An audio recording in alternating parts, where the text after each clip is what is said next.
Hey everyone, let's talk about The Girl with All the Gifts. It's a post-apocalyptic zombie horror drama in which a fungal infection has turned most of humanity into the beloved flesh-eating monsters we all know and love. But somewhere in England, a small group of children who, despite having been infected by the pathogen and still having that craving for human flesh, seem to be pretty immune to most of its other effects, and seem to be really able to retain thoughts and emotions, really seem to be able to think and feel for themselves. They are being held at an army base because they are being considered a vital resource in the search for a cure, led by a scientist played by the brilliant Glenn Close, and her attention has really been drawn to one young girl who stands out from all the rest. She is a lot more intelligent, a lot more imaginative, a lot more inquisitive, and she has really grown attached to one of her teachers. Apparently there are two types of people who have seen this film. People who either say that they enjoyed the film all the way up until its end, about which they feel that it's odd and out of place, and people who say that it's actually the second act that suffers due to a whole bunch of familiar zombie cliches, but that the film actually manages to redeem itself during its climax. I myself happen to be a part of the latter category,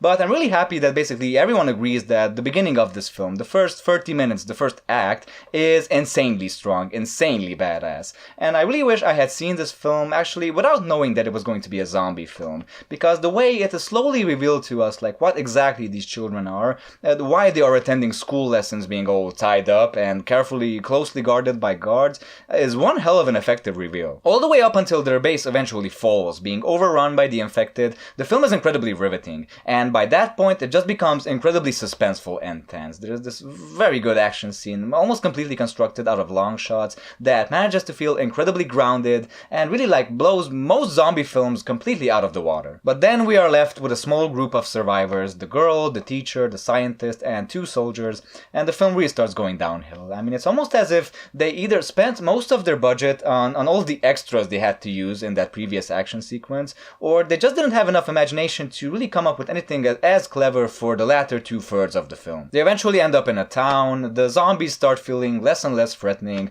to the point where the characters actually figure out that if they just send the girl, because she's the only one of the group who won't get hurt, who won't get attacked by the zombies, because she's half zombie, they just send her to explore the area, to search for food, search for different stuff, it will be alright, they can just stay inside the building they manage to take refuge in, and that's it. But when they truly add insult to injury is when they introduce a small group of children who are very similar to Melanie, our main character, in the sense that they are also infected, but they also have the capability to think for themselves, but very dissimilar in the fact that they are a bunch of savages. They function as a pack, as a group of wild animals who hunt humans for food, and I don't know, man. I mean, the last thing I find scary or even creepy in a zombie film, or just in horror films in general, maybe it's just me, but it's children. And Melanie, eventually, she defeats the alpha of the group and sort of becomes the leader of the group herself.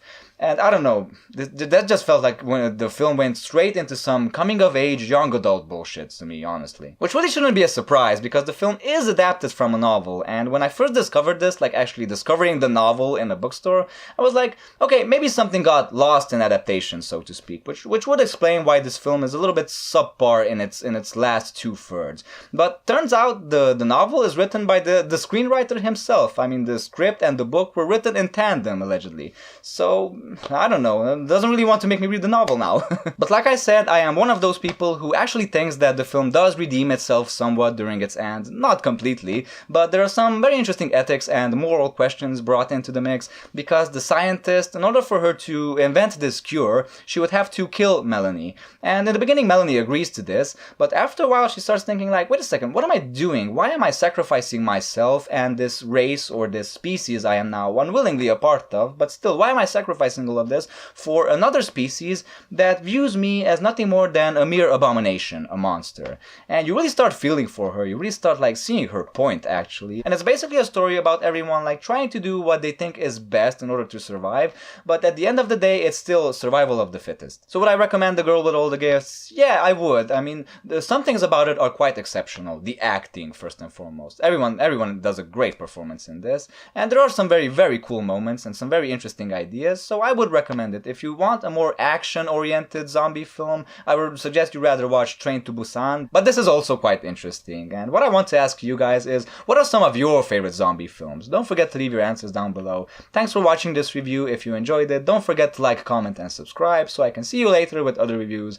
Until then, folks, stay cool, stay awesome, goodbye.